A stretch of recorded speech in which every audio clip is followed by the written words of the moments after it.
अच्छा नो है।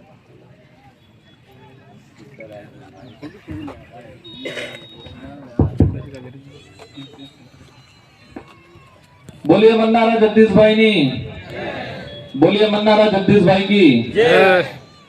आज मन्नारा जगदीश भाई के 33वें जन्म दिवस पर इनके परिजनों द्वारा और ये जाडोल विधानसभा के कोटड़ा, जाडोल, खलासिया तीनों ब्लॉक के कार्यकर्ताओं के द्वारा आज ये जो कार्यक्रम आयोजित किया, उनकी याद में इस कार्यक्रम में हमारे पहुंचे हुए जनप्रतिनिधि, हमारी माता बहनें, हमारे बड़े बुजुर्ग, युवा साथी, लंबे समय बाद जाडोल खलासिया में मेरा आना हुआ दोबारा, और उस कार्यक्रम में आए हैं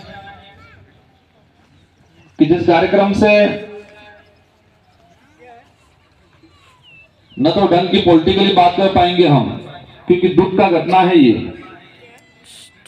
और ना ही कुछ बोलने की इच्छा हो रही है। इस दुनिया में पैदा बहुत होते हैं। मानव जीवन में अगर जिले की बात करें तो हर जिले में दिन में 10 से 15 जन्म होते हैं। हर दिन 10 से 15 जने जन्म लेते हैं, वो सरवाइव करते हैं। एक उम्र 20-25 साल की होती है, शादी ब्याह करते हैं, और एक उम्र होने के बाद चले जाते हैं। लेकिन आदिवासी समाज में कुछ ऐसे लोग पैदा होते हैं जो कुदरती ताकत लेके पैदा होते हैं, और उनके अंदर समाज को लेके कुछ कर गुजरने का जुनून होता है। और उसी कड़ी में भाई जगदीश भाई के अंदर एक समाज के लिए, क्षेत्र के लिए कुछ कर गुजरने की एक ताकत थी। उनके माता और पिता दोनों को मैं धन्यवाद देना चाहूंगा कि आपने एक क्रांतिकारी, समाज के लिए कुछ कर गुजरने वाला योद्धा पैदा किया था। और वो इस उम्र में जो 60-70 साल में जो व्यक्ति करता है वो काम करके गया है। 60-70 साल के अंदर कोई व्यक्ति अपनी पहचान बनाता है, परिवार के लिए, समाज के लिए कुछ करता है। उससे भी ज्यादा इस 30 साल की उम्र में उन्होंने काम करके गए। जो व्यक्ति कोई मुश्किल से 60-70 साल की उम्र में कर पाता है, वो काम इस उम्र में करके गए। कांति भाई ने बताया, हमारे पूर्व वक्ताओं ने बताया, जो घटना हुई, और उस घटना को मेरे से ज्यादा कोई नहीं समझ सकता है। वो दिन मुझे याद है कि रात को जब कांति भाई और हमारे साथी निकले थे, फोन पे बात हुई थी मेरी, कितने साथी आ रहे हैं, वहां के रुकेंगे। और हमारे वहां रुके, लगभग 3-4 बजे आ गए थे। जब दिल्ली जा रहे थे तो जयपुर रुक के निकले। तो सुबह में उठा तो मेरे पहले हमारे ग्रुप में सब सोए हुए थे, और मैंने जगदीश भाई को देखा, क्योंकि जब निकले तब जगदीश भाई आने का ऐसा जानकारी में मेरे नहीं था। मैं कुछ फिर मैंने मजाक किया, और उन्होंने भी कहा मजाकिया अंदाज में। और उस संगठन के लिए, समाज के राजनीतिक नेतृत्व तैयार करने के लिए वो दिल्ली गए। उसको एक व्यक्तिगत काम के लिए या फिर एक नॉर्मली हादसा नहीं मान सकते हैं। वो समाज को राजनीतिक प्रतिनिधित्व देने के लिए हमारे संगठन को काम को लेके गए हुए थे। वो तो कहीं न कहीं हमारे समाज को लेके, संगठन को लेके शहीद का दर्जा उनको दे सकते हैं और दे रहे हैं। आज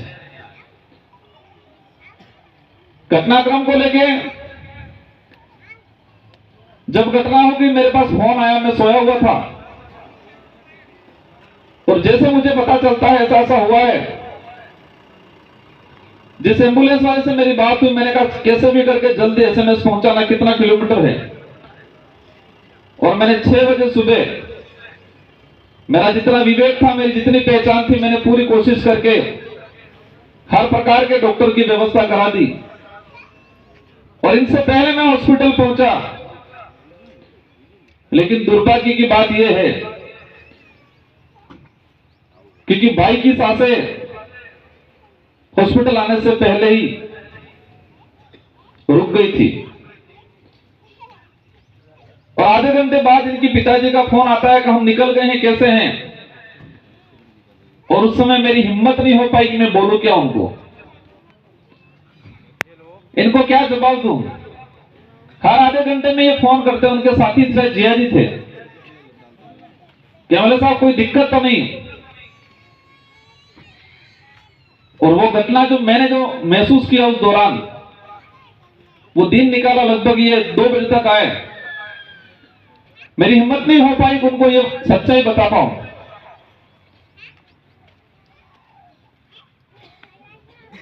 अब मैं इस मंच से यही कहना चाह रहा हूं कि हमने जगदीश भाई को खोया है,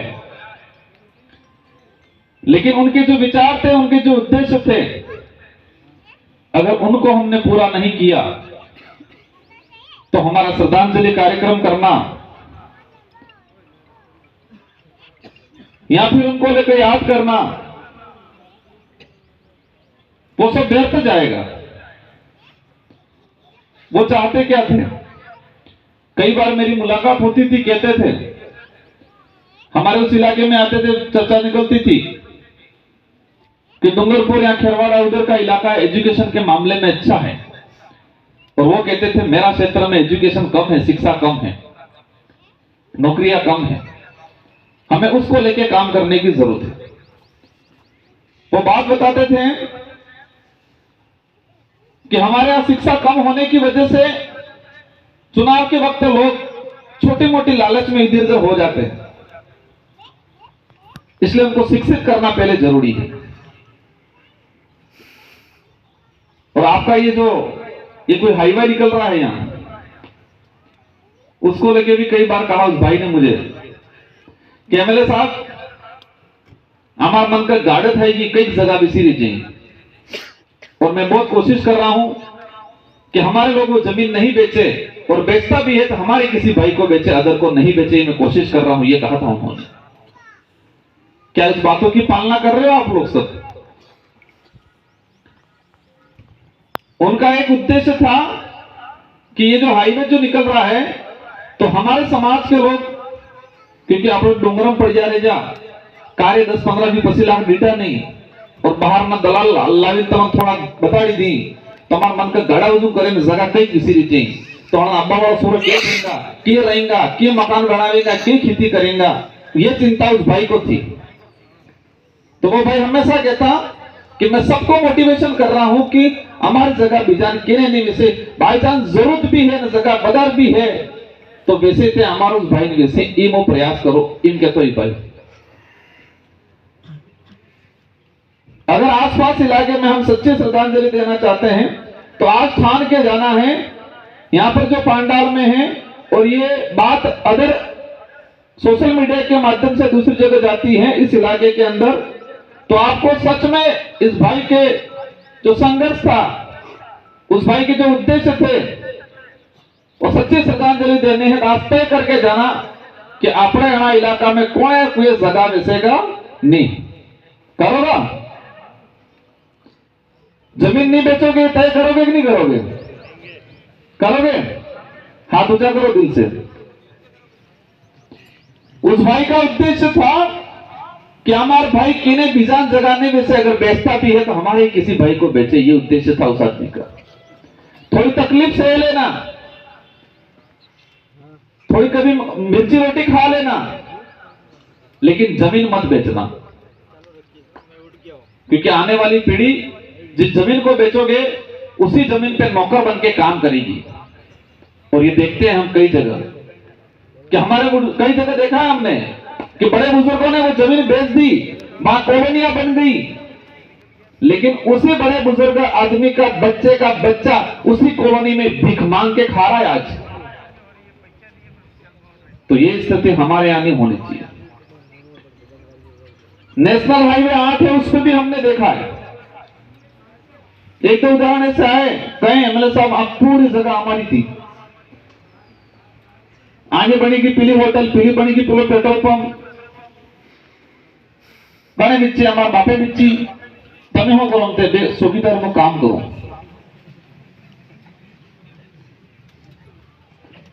ये सच्ची घटना है। और आप लोग अगर ये जमीनें बेचते हो तो आपके बच्चे भी जिस जमीन को आप बेच के आज अय्यासी करोगे, गाड़ी लाओगे, बढ़िया फर्स्ट क्लास धूमधाम बेचा तोड़नी रकम लावी ने बजंटी ने नेकलेस ने जी धूमधाम करोगे डीजे बीजे, लेकिन वो धूमधाम वाला जो बच्चा पैदा होगा के वो बच्चा उसी जगह नौकर के रूप में, चौकीदार के रूप में, चपरासी के रूप में काम करेगा।